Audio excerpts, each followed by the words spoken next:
Welcome to the Personality Couch podcast, where we discuss all things personality and clinical practice. I'm your host, Doc Bach, and I am here with my co-host, Doc Fish. We are both licensed clinical psychologists in group practice, and today we'll be talking about the types of personality disorders and what they look like. So let's jump right in. All right. So when it comes to personality disorders, I like to think of each one like an ice cream flavor. Ooh. And then in private practice, it's like we have seasons of certain flavors. So in an ice cream shop, you're going to have kind of your traditional year-round flavors like chocolate and vanilla. Some personality disorders are like that. They're kind of always in season in private practice. And then other ones kind of come up with new flavors or new takes on flavors or mixes of flavors, depending on what's happening in the culture, what's happening socially, what's happening in the world, in the area, kind of all the different layers. So it's been really interesting to see these trends across time, but also since the pandemic, there's also been different trends and different flavors of personality disorders that have come up. So I want to talk a little bit about those flavors, just broadly what we've seen. And then I want to get into kind of the ingredients that make up each of the disorders. So maybe going through and actually naming them and looking at the DSM and kind of keeping it broad level just in the interest of time, because there's so much that we could say. But what have you seen, Doc Fish, in terms of flavors and seasons? Okay, so you said some are always in season, the year-round ones, the bases. I would have to say those chocolate, those vanilla ones, probably borderlines. Mm-hmm. They're always hurting. Now, remember, we can always add different flavors, different ingredients into them, right? So I'm not saying all borderlines are chocolate and all borderlines are just vanilla, right? They're all special, but they're always hurting, so they usually show up. Sure. I would say more common ones that we see also would be like avoidant and dependent. So maybe like a cookies and cream and a cookie dough. Histrionic, that's going to be your cotton candy with the pop rocks, all the colors. Explosive, bright, yes. colorful. We've had seasons that correlate with the shared trauma from the pandemic. So that's definitely interesting patterns that providers have seen that we haven't really noticed before. Sure. So especially interesting, I think, are the paranoids that showed up. They started to come out of the woodwork, essentially when the pandemic started, when it was very fearful, right? Of course, right, and unsettled. No one knew what was happening. It was essentially chaos. Now, paranoids don't actually usually show up to therapy. They don't trust people. They don't trust therapists. Mm-hmm. But because of that shared trauma, because of the pandemic, we did have a season of paranoids. Mm-hmm. Mm-hmm. Ice cream related, though. There's an ice cream flavor called Catching Fire. Okay. Ooh, what is this? So it's Hunger Games inspired. It has orange, mango, strawberry swirls. It has a scorpion on top.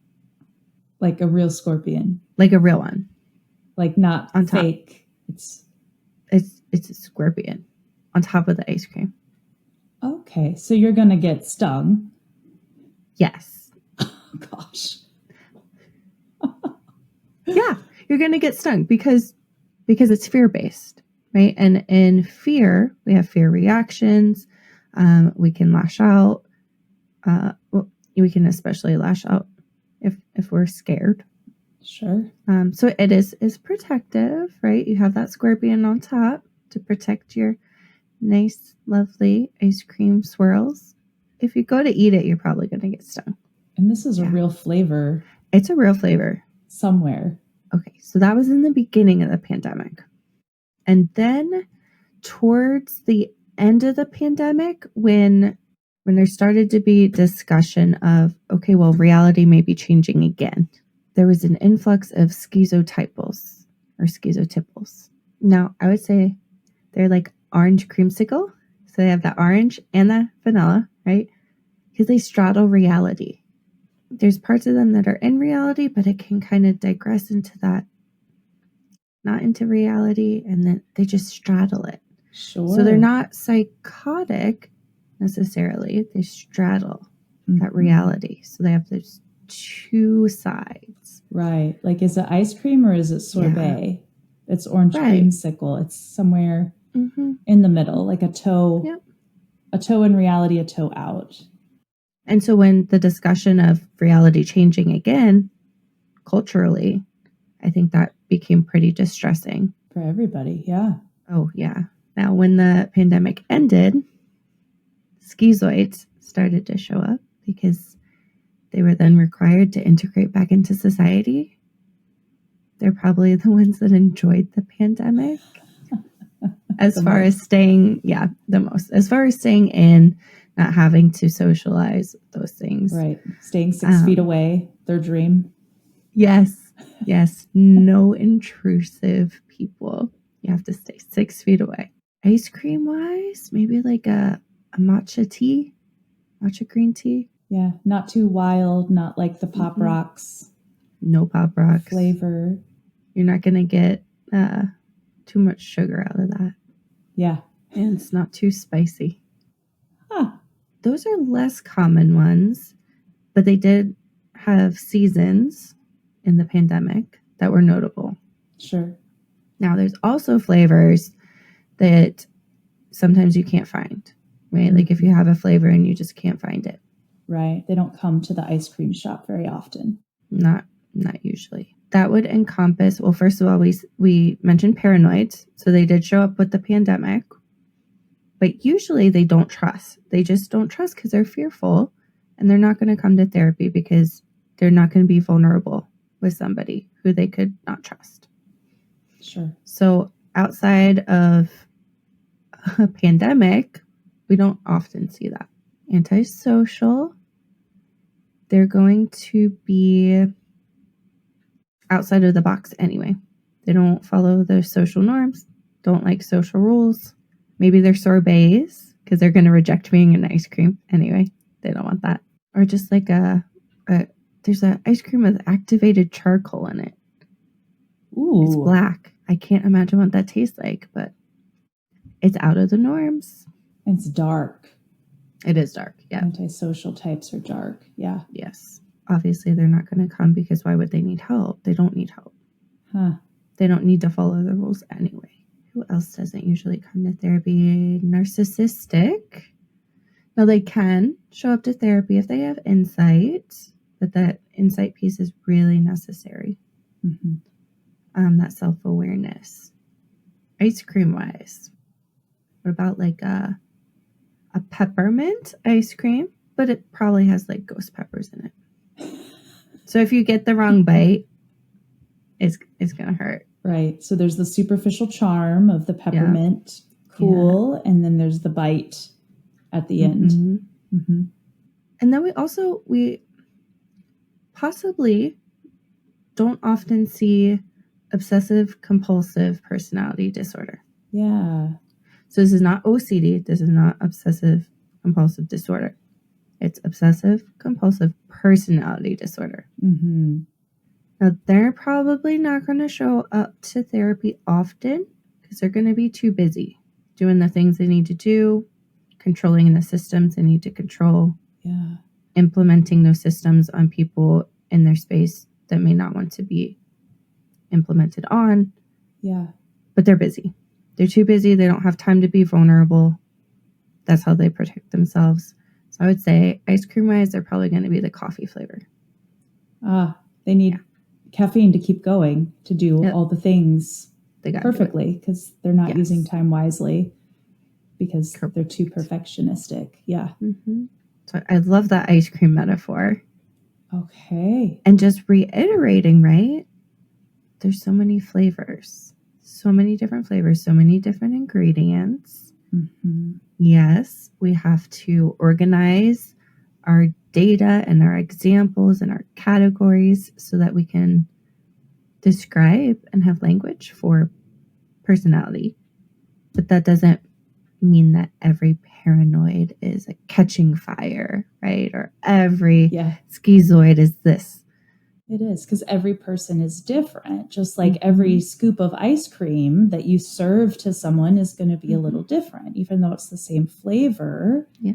Like the scoop, who's scooping it, all the different factors, how hot it is on that summer day. Yes. So in a very similar way, personalities are different, even though the name is the same. Kind of the script that they follow, or the core fears, core desires are pretty much the same, but how they operate is a little different. And so, because we have to understand, we place clusters or information together, and that's what the DSM did. Okay. So this is our diagnostic statistical manual that we use to diagnose. So in an effort to try to create more order with the very complex personality system, they said, let's make clusters, 3 clusters. 3 clusters, ABC. First cluster, cluster A. Okay. Those are going to be the disorders that are odd or eccentric. So that's going to be our paranoid, our schizotypal, and our schizoid. Okay. What do these look like? Like, what are the ingredients that make up these personalities and personality flavors? So paranoid, if you remember, is that catching fire one, the one with the scorpion on top. Scorpion on top. That disorder is going to be distrustful. They're going to be suspicious. They're going to believe that others are malevolent. They're going to essentially misinterpret others as malevolent because they're fearful. So everyone's out to get them is the perception. That's the lens that they view the world with. Mm-hmm.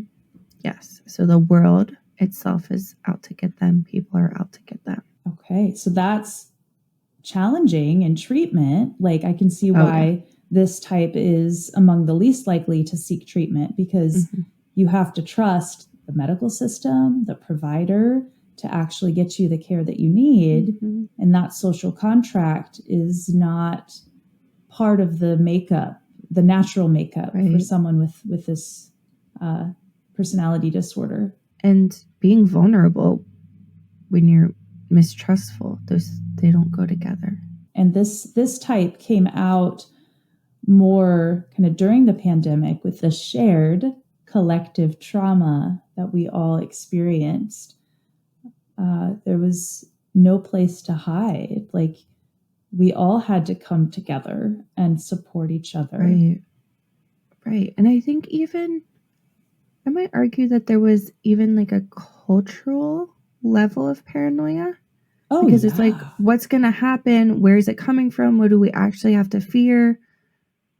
And so if you're already like that, if you're already thinking the world's out to get you and it's a broken system and everything's chaotic, and you're already fearful of that, and then a pandemic happens that elicits that anyway, like it's gonna skyrocket. Those fear-based personality structures even were more likely to disintegrate and essentially fall apart, not be okay. Sure. So even what you're saying is, even if they weren't at like personality disorder level, if they had kind of the structure for that, or kind of trended that way naturally, there was going to be more unhealthy behavior, perhaps even moving more into disordered personality behavior because of the stress and the trauma. Interesting. Okay, so that's broad overview of paranoid, Mm-hmm. but we have more. We do. What's Okay. next? Schizotypal. All right, so that is the orange creamsicle. So it's the orange and the vanilla, and they straddle reality. Right. Is it sorbet or is it ice cream? It's a little of both. Yes. So that demonstrates a pattern of really acute discomfort in relationships, and then also distortions in reality. So in one's perception of reality, or distortions in thinking. And then as behavior wise, like being really eccentric. Sure. So in schizotypals, what I've seen is with this disorder, they're typically not what's the word, malevolent, or they're really often gentle people, gentle souls that have some kind of just really odd behavior that's like, are you fully here? But it's benign. Like there's nothing, Right. it's not a threat to anyone around them. Like it might be maybe some really mild magical thinking, like maybe having some type of special power, or maybe seeing some things that other people don't, or making, like, extrapolating things from reality that aren't quite real, but they're not a threat to anyone. Like they're not threatening to you, and they're, again, pretty benign things, like, oh yeah, maybe the wind was carrying a message, or and then it'll fade away. Oh, it's no big deal. I'd like to think of the like a dog in a cage for like reactions, right? So the schizotypal, they're not going to bite you unless you stick your hand in there when they're in their cage. When they're threatened. Right. When they're threatened. Yeah. Because if they're not in reality at a certain moment, they might become a little bit fearful because of that thinking and the distortions. So you would have to like reach out and like threaten them and like stick your hand in there. They might bite you then, but it doesn't last long. It's not a character trait. Whereas I would say paranoids, right? Some some dogs, they're scared and they bark and they growl, and if they're going to stick their head out of their cage to bite you to protect themselves. Sure. They can be a bit more antagonistic. Yeah. In their approach. Like the fear is palpable, but there's also this antagonistic approach, and sometimes even this like childlike, handle me carefully, I'm sick, go easy on me, the world has been terrible to me. But that can quickly change to, I'm going to bite you. So that's the paranoid. But a schizotypal is not going to do that unless threatened overtly. They're pretty docile personality structures from what I've seen. Yeah. Just a little kind of misguided with reality, like just a little odd. One training I went to said that maybe Phoebe from Friends was a bit more schizotypal. Ooh, that's interesting. Yeah, I don't know that I see that as much, but I think in her kind of just way of viewing things a little bit more oddly. But it was benign, like just a friendly soul otherwise. What else do we have? Oh, we have schizoid. The matcha tea. Right. And a schizoid is going to have a lot in common with the schizotypal. So the name is similar, skis. So that word actually means split. Yeah. So, okay. So schizotypal, they're split. They're going to straddle that reality, not reality. Yep. Schizoid is going to split themselves from the world and themselves from their need. So they're going to detach from social relationships, and they're going to show a restricted range of emotional expression. They're actually apt to be thin. They don't eat as much. They're not in tune with their bodies. Right. And this is more at like a more severe level. Sure. But it gives you a picture. They're in their own world. If we use the dog analogy that we were using, they're going to be the dog that scrambles into the corner, doesn't want touched, doesn't bite, and then they're mostly always going to be sleeping because they're going to be dreaming in their head. They have their own world in their head that they probably prefer over the actual world. Over the real world. Yeah. Mm-hmm. So they're not going to be the lap dog that's in your space or in your face all the time. They keep to themselves, a bit more cool. So these types also are pretty docile or benign, I would think. They're not going to be biting you or antagonistic unless like really threatened. Like sure. And even then I don't know that they would. I don't think so. I think so in the DSM, paranoid personality disorder and then schizotypal personality disorder, they can share criteria of actual paranoid thoughts. Oh, that's right. But schizoid does not. So they're not apt to be fearful. They just want to be left alone. They do. Just want to be left alone. Yeah. And I think maybe while they're dreaming and over here sleeping, maybe they're like biting you in their dreams. Maybe. Because they can have more aggressive fantasies that they don't act on. Mm-hmm. Yeah. Yeah. Okay. So they're gonna be the dog over there having the puppy dreams, biting in their sleep, but they're not gonna bite you. Right. That's so funny. I think that's probably pretty accurate. I agree. Yeah. So that's cluster A in a nutshell. Mm-hmm. And then we have cluster B.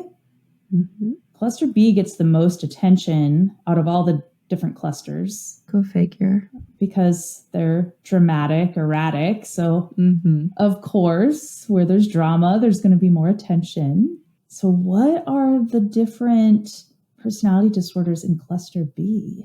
Antisocial actually falls in there. We have borderline, histrionic, and narcissistic. Okay. Personality disorders. Right. All right.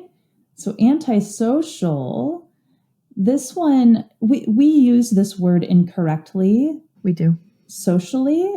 So when we say that someone is maybe shy or backwards socially, we might say, oh, they're antisocial. No, what we're describing is asocial. Yep.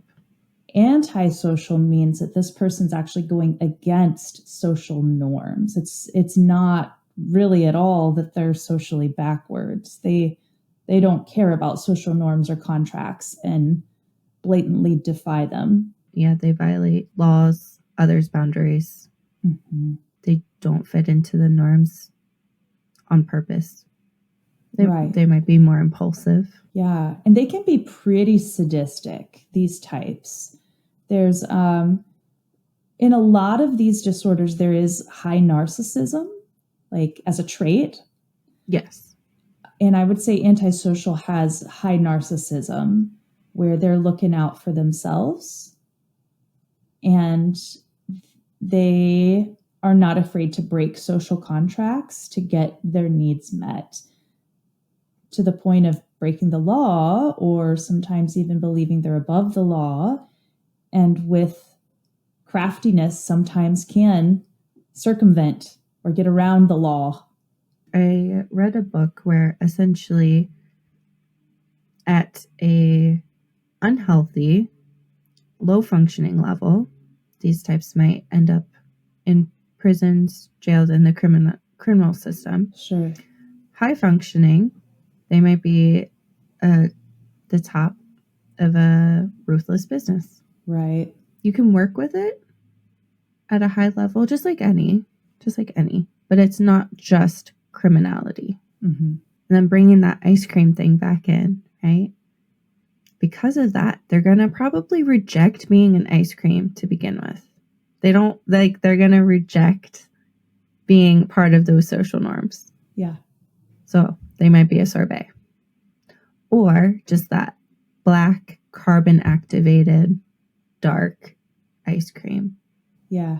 The darkness comes from just it's sinister, this personality disorder. It can be because of how exploitative it can be to other people. So that's why I think that's where the activated charcoal one that was so dark, it's sadistic. Yeah. Not afraid to undercut other people to get ahead, which can make them perhaps financially successful, similar to narcissistic personality disorder in that way, but not afraid to blatantly break the law to potentially get ahead, to make good money, to exploit people in the process. Some theorists would say that antisocial personality disorder is the same as a sociopath or a psychopath. And I think there's some truth to that, but I think there's also a different way to look at it. I think within any of these categories of personality disorders, we can have a kind of disintegration into psychopathy or sociopathy.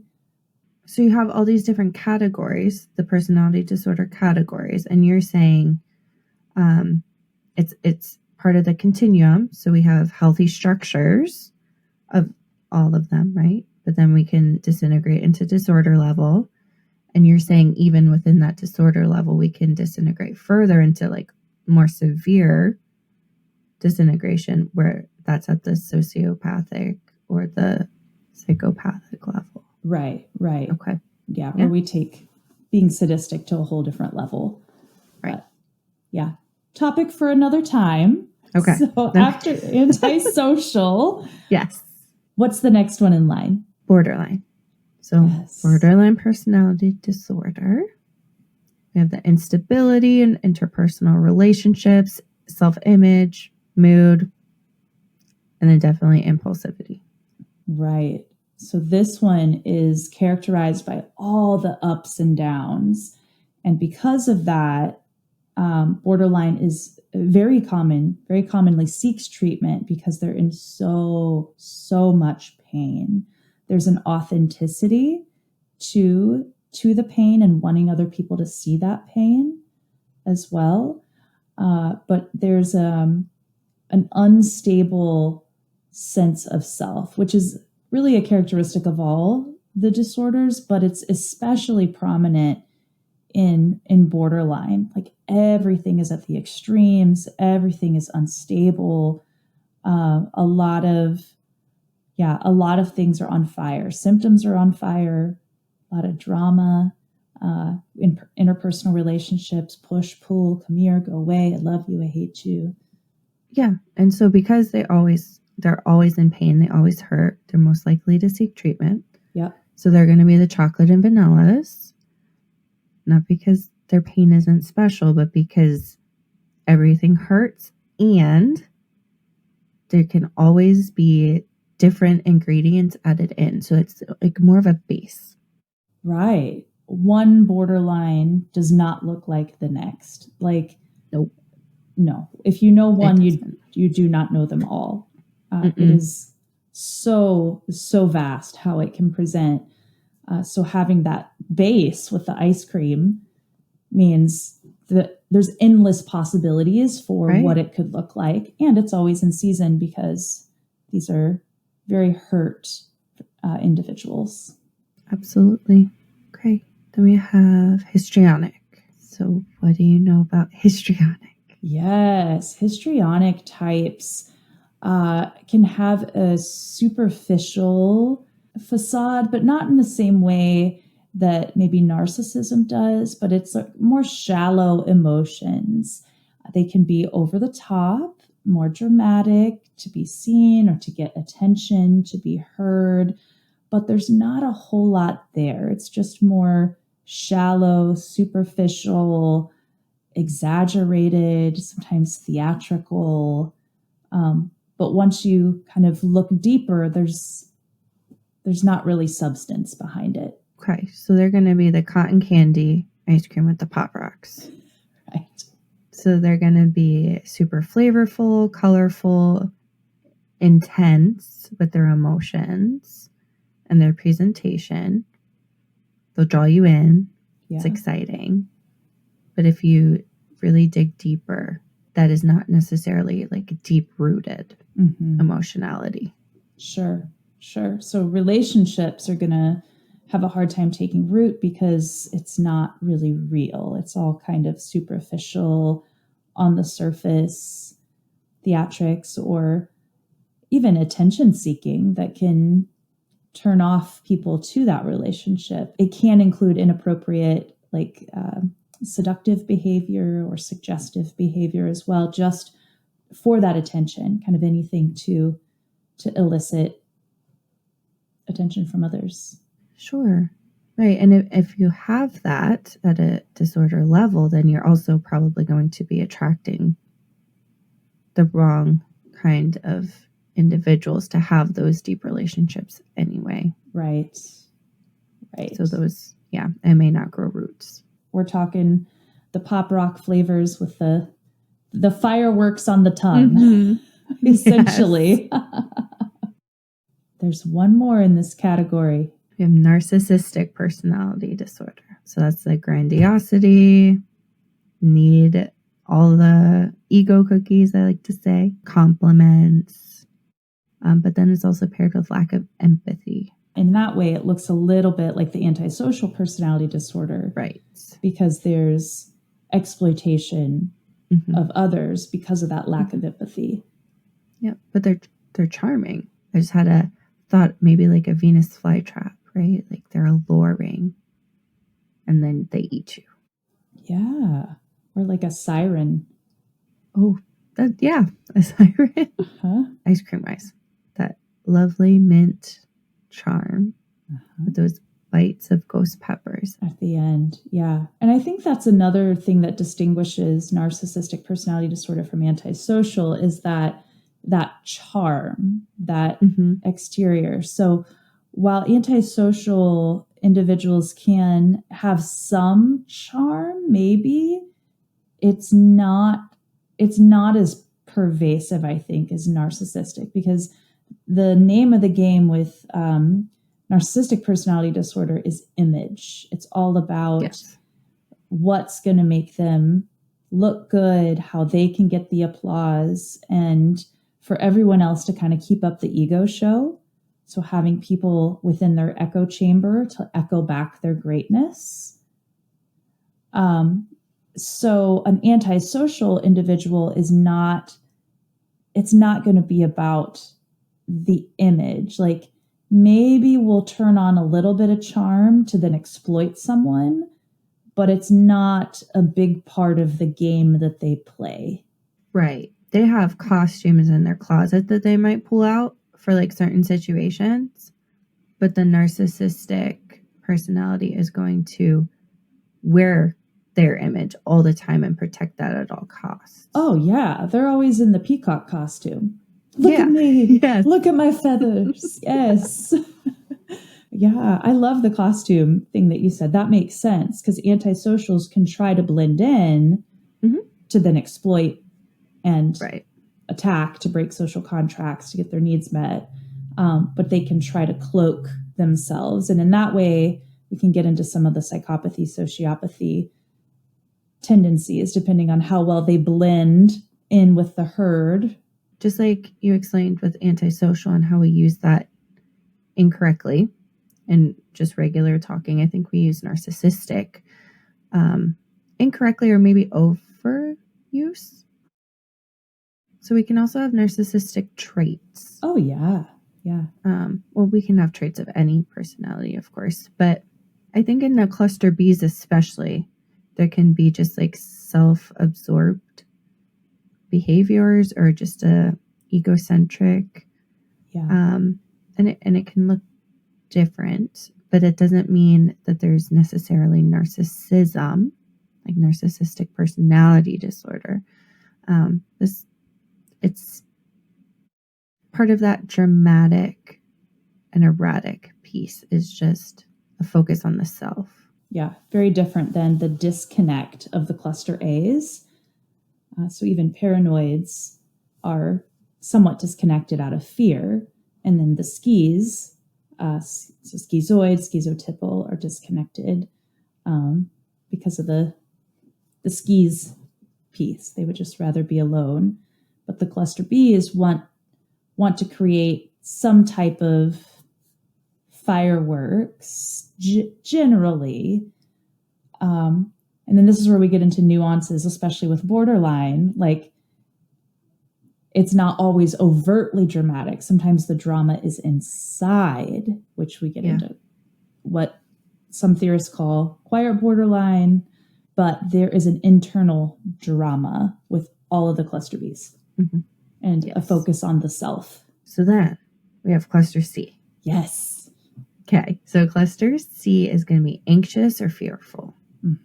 So we have avoidant, dependent, and obsessive compulsive personality disorders. Yeah, this is where some of these start to overlap a little bit with other ones. So avoidant personality disorder can have quite a bit in common with schizoid. The fear here is of being criticized with avoidance. So some theorists would say that it is an extreme version of social anxiety or social phobia to the point that it's actually interfering with relationships and is a personality disorder.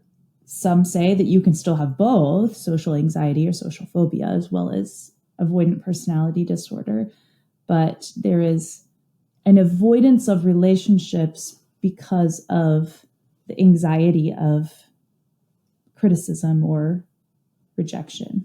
Right. Any negative evaluation, they're going to be like on guard because they don't feel adequate. Yeah. And so then they might look like schizoids because they might pull away from relationships to protect themselves. Schizoids are going to pull away because it's too much energy. They don't want the intrusion. They don't like the closeness. Yeah. Avoidants are going to pull away because they don't want to be hurt. They don't want anybody to make them feel any more inadequate than they already feel. Right. And in that way, there's a lot of overlap with borderline and avoidant, but it's different in that avoidant personality disorders don't typically have the same dramatic ups and downs. Like, there can still be moodiness with all the personality disorders. Like, there's a disruption in mood, but it's not going to be the same push-pull with borderline. So ice cream, right? This is going to be the cookies and cream. It's going to have that borderline base, right? But it's only going to have one ingredient. And you're going to maintain that distance because of fear. So I think that's a good transition because borderline personality disorder often is a conflict between being avoidant, so being far, and then wanting to be close, which would be dependent. So dependent personality disorder is being submissive, clingy, needing excessive reassurance, needing to be close, right? So that's where that borderline, like, I need to be far, I need to protect myself, I'm scared, I don't want to be hurt. But I need you, don't leave. That I need you, don't leave, that's the dependent piece. Right. So someone with borderline is going to have both. The don't get too close, I don't want you to criticize or hurt me, but also don't leave me because I can't function on my own without you. But someone with dependent personality disorder, there's almost a like a childlike quality. So because a child is dependent on an adult to take care of them. So in a similar way, someone with this personality disorder has a hard time functioning in the real world by themselves. They need maybe constant reassurance. They can maybe only get things done with the help of someone else. There's, a pull to be maybe taken care of in some type of way. I think ice cream wise, we put them cookie dough. It's just a little bit more innocent, perhaps, than, say, a narcissistic personality or antisocial. Right. So in the cluster C, so far with avoidant and dependent, these are not necessarily individuals that are overtly trying to hurt other people or exploit others. There's maybe, again, that docile temperament, but avoidance can kind of attack or push away if they feel like they're being threatened or hurt or criticized, like if their fears being realized. But someone with dependent personality disorder is oftentimes just going to roll over and take it just to keep the relationship intact. If we go way back in using that dog metaphor, they're going to be the fawning dogs. They just want their bellies rubbed. Yeah, all the time. Take me home. Take care of me. Then we have one more in the cluster C. Right. Obsessive compulsive personality disorder. Not the same as OCD or obsessive compulsive disorder, but the similarity here is the desire for perfection or exactness, but it's to a point that it's interfering with relationships. So all the personality disorders, this is interfering with relationships. Otherwise, it wouldn't be at disorder level. But this desire for like military precision and perfection in multiple areas of life actually are counterproductive and perhaps keep the person from even finishing jobs, finishing their tasks, because they're so caught in the minutia and the details that things don't get accomplished, at least not easily, sometimes not at all. They put those systems that they created or those expectations for themselves onto others. Right. And they expect others to live in those expectations as well. So I feel like that's really important to say too, because OCD, right? So not OCPD, OCD, that's going to be very much individualistic. Like you have to do this. I have to do this 5 times. And then I'm avoiding something bad that might happen. OCPD, the personality disorder, is going to be, I need to do this 5 times, and so do you. And so like everyone needs to do it. Yeah, the perfectionism gets in the way of relationships, where there's potentially even like repetition in behaviors or certain rules that have to be followed to a T, and everyone has to follow them. And I think in that way, that's probably where we see some higher narcissism in this one as well, because it's like, this is the way that I've figured out. And, and you're going to follow it and I'm going to follow it, but it's counterproductive. It's counterproductive. This isn't just someone who has high aspirations for themselves or goals. Quite the opposite. It interferes with the ability to get things done. Yeah. And that's why they're the coffee flavor. Right. Because they need more energy, caffeine to maintain. We covered a lot of ground. Yes. With personality flavors and the DSM. And each one of these things we could spend a long time unpacking because there's so many nuances with each one. So that is a wrap for today's episode. Just want to thank you for joining us today. And do join us next time as we dive deeper into personality disorders, as well as different personality types and structures. Be well, be kind, and we'll see you next time on the Personality Couch. This podcast is for informational purposes only and does not constitute a professional relationship. If you're in need of professional help, please seek out appropriate resources in your area. Information about clinical trends or diagnoses are discussed in broad and universal terms and do not refer to any specific person or case.